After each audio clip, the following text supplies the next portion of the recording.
Hello friends, welcome to my YouTube channel NK academy. Friends, आज हम बात करेंगे एक नए टॉपिक पर मूव कर रहे हैं और नया टॉपिक है हमारा permutation and combination. Last video में मैं बात कर रहा था बाइनोमियल थ्योरम के बारे में, यानी द्विपद प्रमेय के बारे में। द्विपद प्रमेय से संबंधित आपके सारे कॉन्सेप्ट आपके मैंने उस वीडियो में क्लियर करा दिए हैं।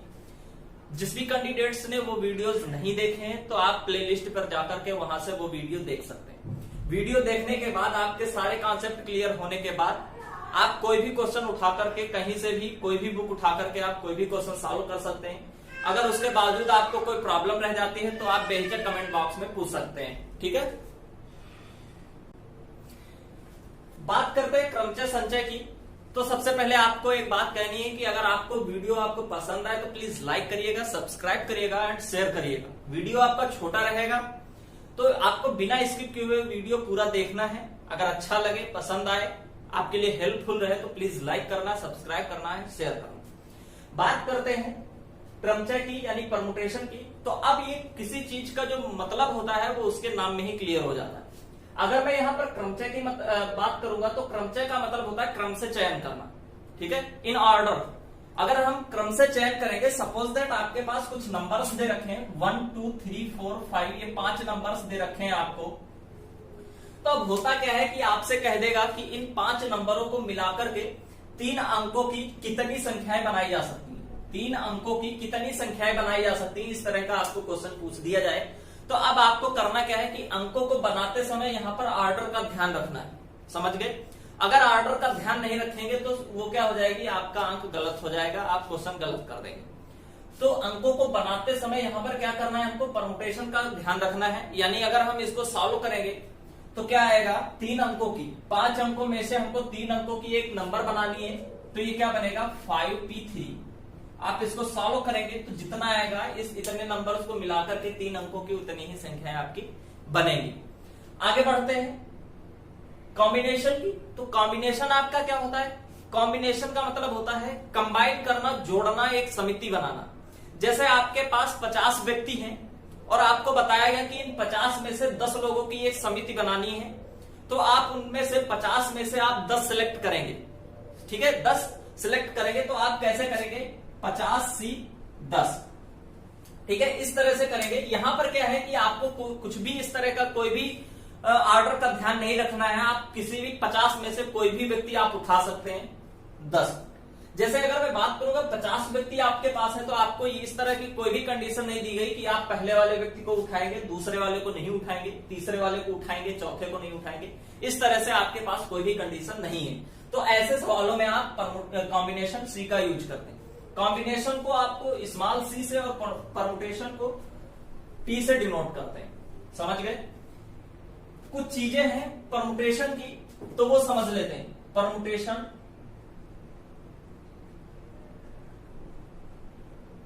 और कॉम्बिनेशन, यानी कि क्रमचय और संचय। अगर मैं क्रमचय की बात कर रहा हूं तो आपको कुछ चीजें ध्यान रखनी है। कुछ क्रमचय का मतलब होता है, इसका नोटेशन क्या है P और इसका नोटेशन क्या है C। आपको अगर n में से R नंबर्स का यूज करना है, जैसे मैंने बताया था कि 5 से 3 नंबर्स आपको यूज करने हैं, तो क्या करेंगे आप 5p3। इस वजह से इसी तरह से अगर आपको n में से R चीजें चुननी है तो आप क्या करेंगे npr। क्लियर है? npr कब, जब ऑर्डर का ध्यान आपको रखना है। और npr का फार्मूला होता है आपका फैक्टोरियल n अपान फैक्टोरियल n माइनस r। ठीक है, ये आपको ध्यान रखना है। दूसरी चीज अगर हम इस पर बढ़ते हैं कॉम्बिनेशन पर, तो इसी तरह का जो फार्मूला आपका बनेगा NCR। इसका मतलब है कि 50 से आप 10 व्यक्तियों को उठा रहे थे तो आपकी डिमांड कितने से पूरी हो रही है, 10 की। R वो है जो आपकी डिमांड पूरी करता है और N टोटल नंबर्स होते हैं। ठीक है, जैसे अगर मैं 50 व्यक्तियों की बात कर रहा था तो 50 व्यक्ति क्या है आपके पास, टोटल है। तो टोटल कितने हैं, N। इन n की वैल्यू कितनी हो गई आपकी, 50। और इसी तरह से हमारी डिमांड 10 से पूरी हो रही है, क्योंकि 10 की समिति अगर हम बना लेंगे तो हमारी डिमांड पूरी हो जाएगी। क्लियर है बात? परमुटेशन आपका, परमुटेशन, कॉम्बिनेशन, प्रोबेबिलिटी इस तरह का चैप्टर है कि ये आपके रियल लाइफ पर बेस्ड होता है। आप इसको झुठला नहीं सकते, आप अपनी इसमें मनमानी नहीं कर सकते। जो चीज रियल है वो रियल है, जो रियलिटी है वो रियलिटी।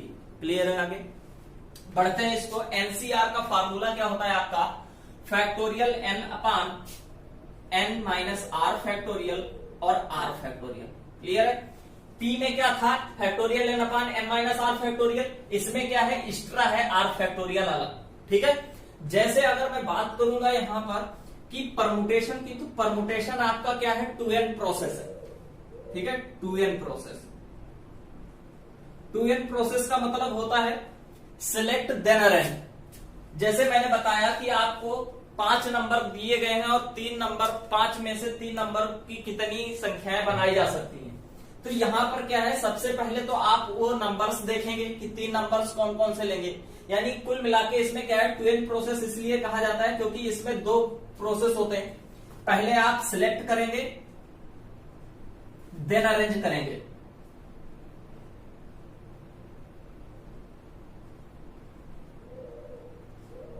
देन अरेंज करेंगे। इसमें क्या है? आप सिलेक्ट करेंगे। केवल अगर आपको 50 से 10 व्यक्ति सिलेक्ट करने हैं तो आप सिलेक्ट कर लेंगे 50C3। ठीक है? 50C3। अगर 50 से 3 व्यक्ति आपको चुनने हैं, 50 से 10 चुनने हैं तो 50C10। इस तरह से आप करेंगे। समझ गए?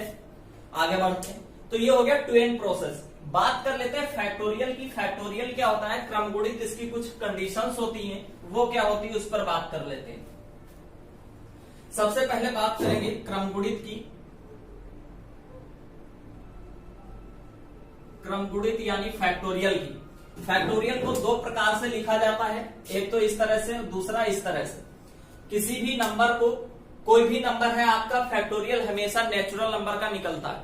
आप फैक्टोरियल नेचुरल नंबर के लिए यूज करते हैं, तो क्रमगुणित हमेशा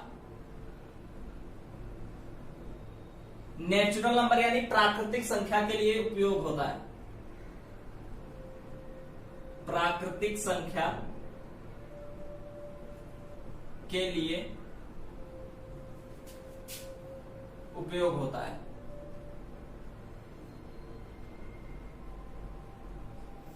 जैसे आपके पास प्राकृतिक संख्याएं कौन कौन सी होती हैं? प्राकृतिक संख्या को हम कैपिटल एन से डिनोट करते हैं, तो ये कौन कौन सी होती हैं आपकी? 1 2 3 4 5, इस तरह से आपकी अनंत तक।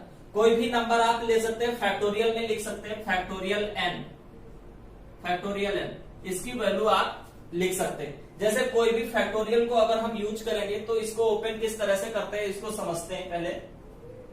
यहां तक समझ आया? अगर समझ आ रहा है, आपको अच्छा लग रहा है, तो प्लीज लाइक करिएगा, सब्सक्राइब करिए एंड शेयर करिएगा।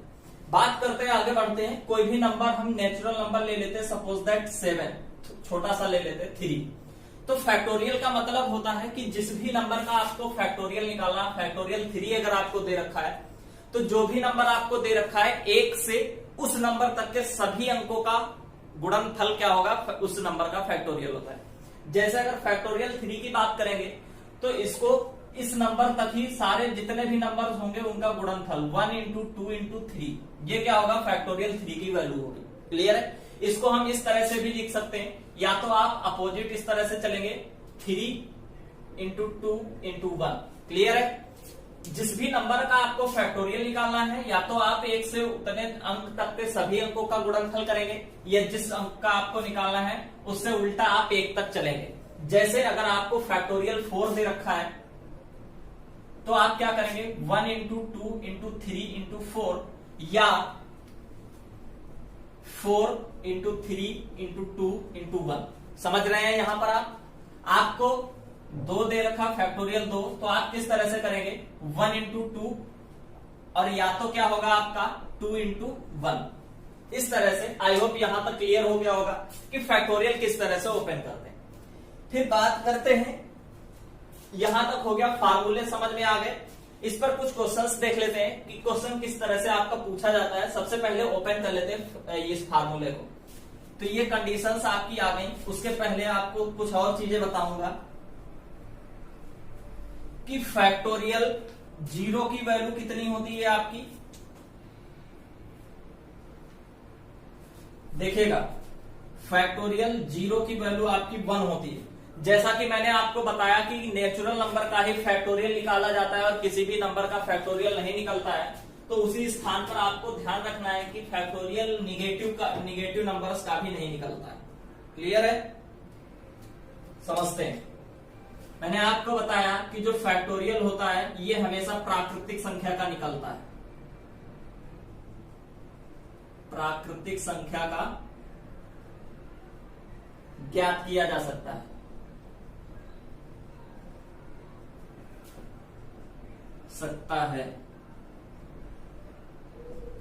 दशमलव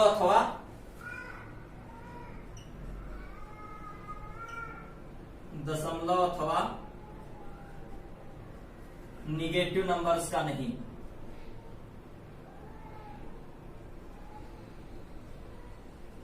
यहां पर आपको ध्यान रखना है। जिस तरह से ये आपको एक स्टेटमेंट, बहुत अच्छा स्टेटमेंट है, आपको ये याद रखना है कि फैक्टोरियल हमेशा नेचुरल नंबर का निकलता है, जैसा कि मैंने आपको करके दिखाया भी है। यहीं पर आपको कुछ और चीजें याद रखनी है कि अगर माइनस में फैक्टोरियल हो, माइनस का n है कोई भी नंबर, अब वो फैक्टोरियल में है तो इसकी वैल्यू कितनी होगी? माइनस का अनंत। और अनंत कब होगी? अगर नेचुरल नंबर की वैल्यू अनंत है तो क्या होगा? जब n आपका कैसा, ये n कैसा होगा? आपका सम संख्या होगी, n सम होगा, तब ये माइनस फैक्टोरियल, और n विषम होगा तो प्लस फैक्टोरियल। यहां से आप एक चीज समझिएगा कि आप कभी भी अगर अनंत के सामने अगर प्लस माइनस लगा है तो क्या आप कॉन्फिडेंट रूप से कह सकते हैं कि ये कोई भी नंबर लिखा हुआ है?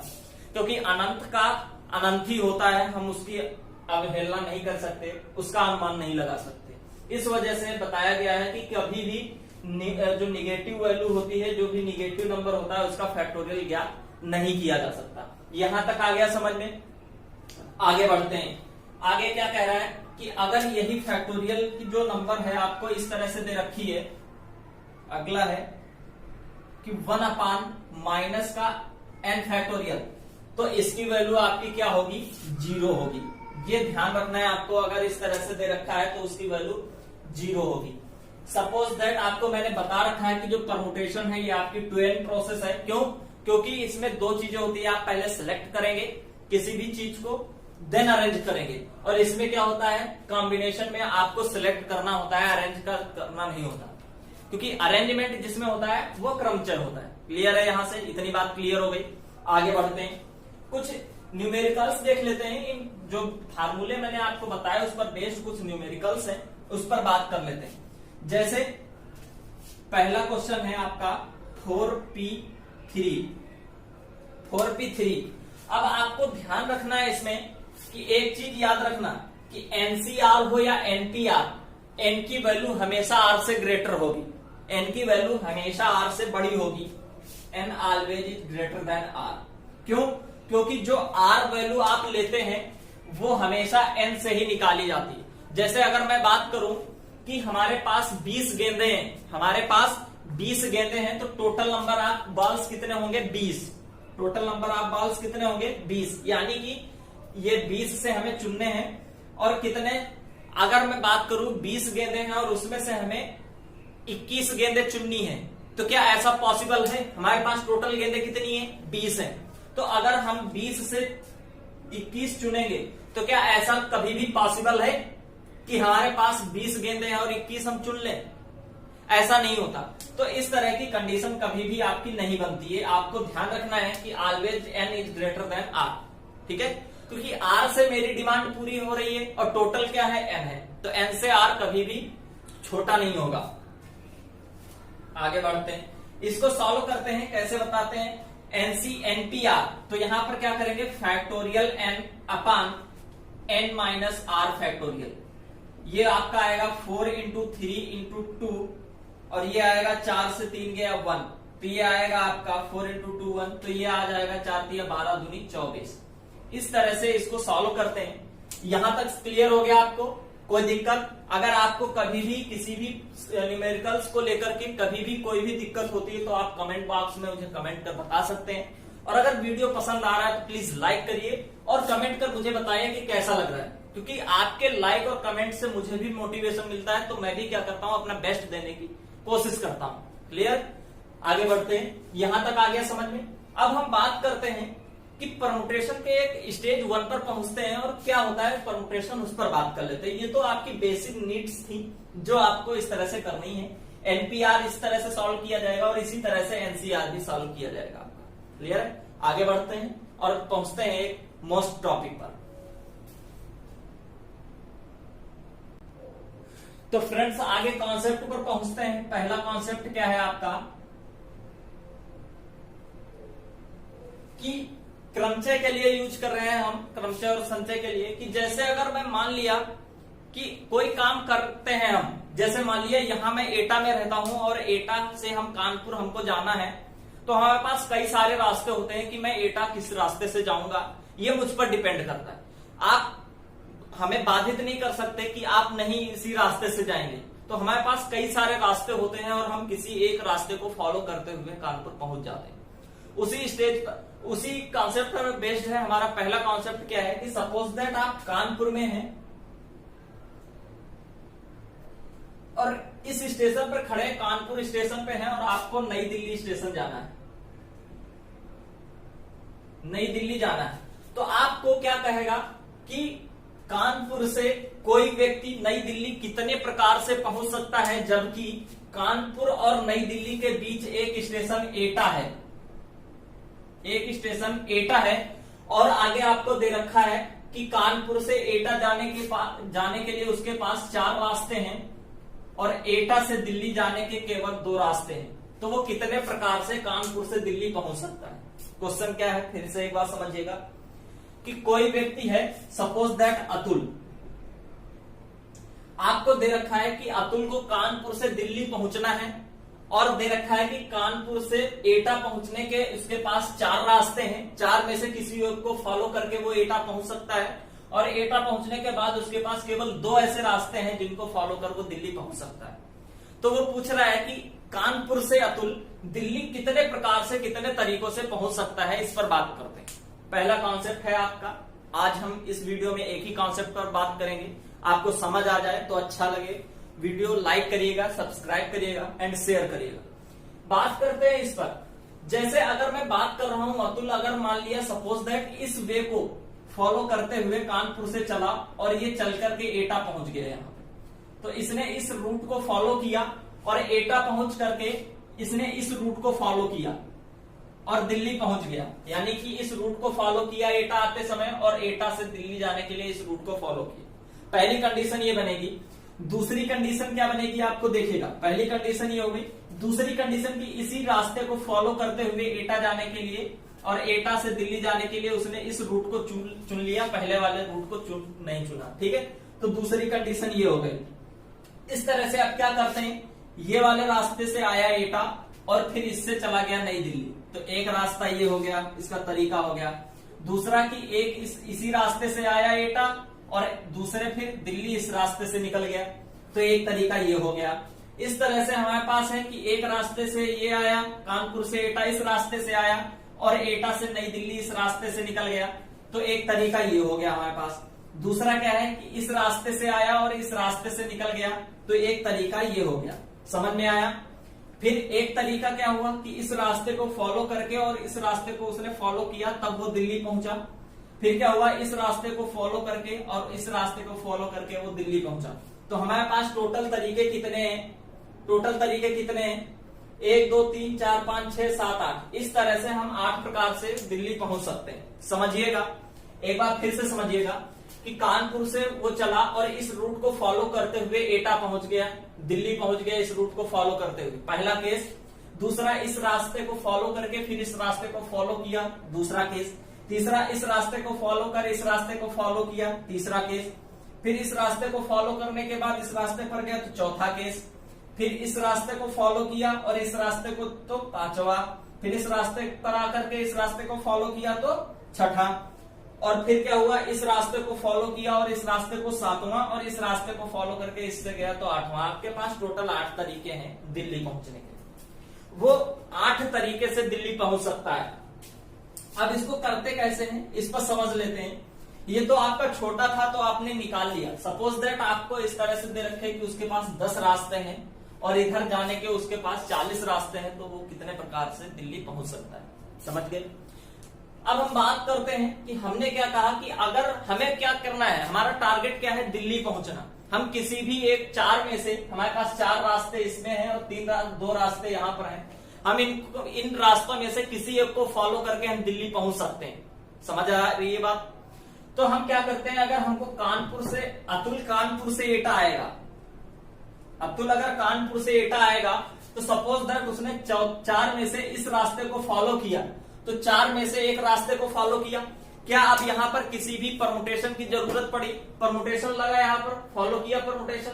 उसने कहा है कि नहीं तुम अतुल इसी रास्ते से जाओगे या आपको इसी रास्ते से जाना है। अतुल किसी भी रास्ते को फॉलो करके वो एटा पहुंच सकता है। समझ रहे हैं आप।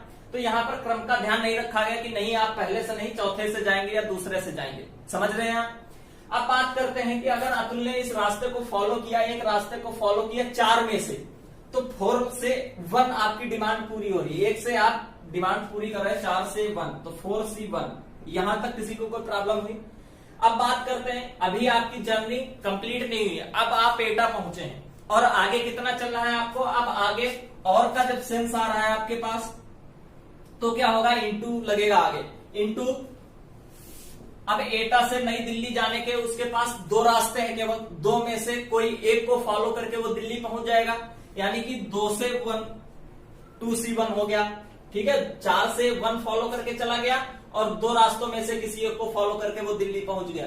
तो इसके पास टोटल तरीके कितने हो गए, 4 से 1 इंटू 2 से 1। इस तरह से आपका आएगा 4 इंटू 2 यानी 8। टोटल उसके पास कितने तरीके हैं, 8। वो 8 तरीके से कानपुर से दिल्ली पहुंच सकता है। यहां तक किसी को कोई कंफ्यूजन? हमने क्या किया था कि जब उस तरह से मैं देख रहा था यहां पर कंडीशन लिख के, तभी 8 वेज आए थे और इसी तरह से भी 8 वेज आते हैं। आपको करना कैसे है कि अगर इस तरह का कोई भी क्वेश्चन आता है, इस तरह का कोई भी क्वेश्चन आता है, तो आप क्या करेंगे, सीधे सीधे उनकी मल्टीप्लाई करा देंगे।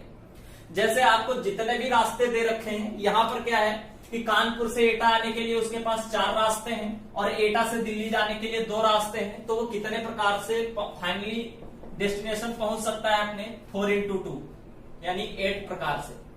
ठीक है, आपके पास कानपुर से एटा आने के 5 रास्ते हैं, कानपुर से एटा आने के पास 5 रास्ते हैं और एटा से दिल्ली जाने के 4 रास्ते हैं।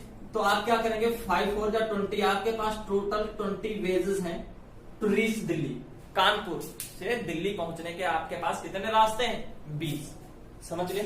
तो इस तरह से इसको सॉल्व करते हैं। अगर आपको क्वेश्चन अच्छा लगा है, टॉपिक अच्छा लगा है, आपको समझ आया है, तो प्लीज लाइक करिए, सब्सक्राइब करिए एंड शेयर करिए।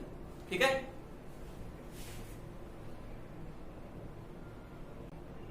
ठीक है, आगे बढ़ते हैं, क्वेश्चन देख लेते हैं। क्वेश्चन क्या आता है, एक क्वेश्चन पर बात कर लेते हैं। ये कॉन्सेप्ट समझ में आया? अगर अच्छा लगा हो तो प्लीज लाइक करिए, सब्सक्राइब करिए एंड शेयर करिए। अब बढ़ते हैं क्वेश्चन की तरफ। क्वेश्चन जनरली किस तरह से आता है उस पर बात कर लेते हैं। जैसे आपके पास क्वेश्चन है,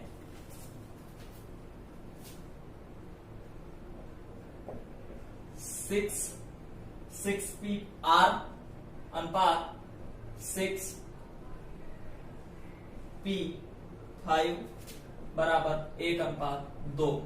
अब ये पूछ रहा है कि इसमें आर की वैल्यू क्या होगी। अगर ये रिलेशन आपको दिया है तो वो पूछ रहा है कि वैल्यू क्या होगी आर की। वैल्यू ज्ञात करना है आपको आर की। तो मैंने आपको एक फार्मूला अभी बताया है कि एनपीआर को सॉल्व करने का फार्मूला क्या है, इस पर बात करते हैं। एनपीआर तो factorial n upon factorial n minus r. Clear है, ये फार्मूला है और इसी का आपको यूज करना है। इसको सबसे पहले सॉल्व करते हैं तो factorial 6/6 minus r factorial. Clear है, इस पर बात करते हैं। अनुपात 6 फैक्टोरियल अपान 6 माइनस 5 फैक्टोरियल बराबर 1/2। समझ गए, 1/2। अब ये क्या है, भाग में है आपका, तो ये आपका भाग में था, तो अब मल्टीप्लाई करेंगे तो ये साइन चेंज हो जाता है। आप ध्यान रखिएगा कि अगर आपको इस तरह से a/b भाग b/c दे रखा है, a/b भाग b/c, तो भाग का जब साइन हटाएंगे तो मल्टीप्लाई का लगेगा और ये चीज बाद वाली जो भिन्न होती है पलट जाती है, तो आपकी हो जाएगी C/B। क्लियर है? तो आपका आंसर आ जाएगा AC/B²। ठीक है, यहां पर बात करते हैं, जब इसको पलटते हैं तो देखिए क्या क्या होता है। Factorial 6/6 minus R factorial into 6 minus 5 factorial अपान ये कितना हो जाएगा आपका फैक्टोरियल 6 बराबर 1/2। ये क्या हो जाएगा, 6 से 5 गया, ये फैक्टोरियल 1 की वैल्यू क्या होती है 1, और 6 फैक्टोरियल से 6 फैक्टोरियल कैंसिल। अब जब आप इसको पक्षांतर करेंगे तो ये आ जाएगा आपका फैक्टोरियल 6 माइनस R बराबर का 2। अब हम 2 को क्या लिख सकते हैं, फैक्टोरियल 2 लिख सकते हैं, क्योंकि फैक्टोरियल 2 को जब हम ओपन करेंगे तो ये आएगा 2 into 1, और यहां पर हम इसको कर सकते हैं 2 into 1, तो जब into 1 कर दिए तो इसको हम फैक्टोरियल में चेंज कर सकते हैं। तो अब ये फैक्टोरियल बन गया, और फैक्टोरियल से फैक्टोरियल ये कैंसिल हो गया, तो आपका क्या आ गया 6 माइनस R बराबर 2, 6 माइनस R बराबर 2। तो R बराबर वैल्यू कितनी आ गई आपकी, R आ गया आपका 2 माइनस 6, तो R बराबर 4। समझ गए? इस तरह के आपके क्वेश्चन पूछे जाते हैं, और यही आपका बेसिक है, यही आपका बेसिक है। इसी तरह से क्वेश्चन पूछे जाते हैं। आगे बात करेंगे हम नेक्स्ट वीडियो में, कल के वीडियो में बात करेंगे। आज तक का वीडियो यहीं तक था। अगर आपको पसंद आया तो प्लीज लाइक करिए, सब्सक्राइब करिए और बने रहिएगा हमारे वीडियो के साथ में। तो धन्यवाद।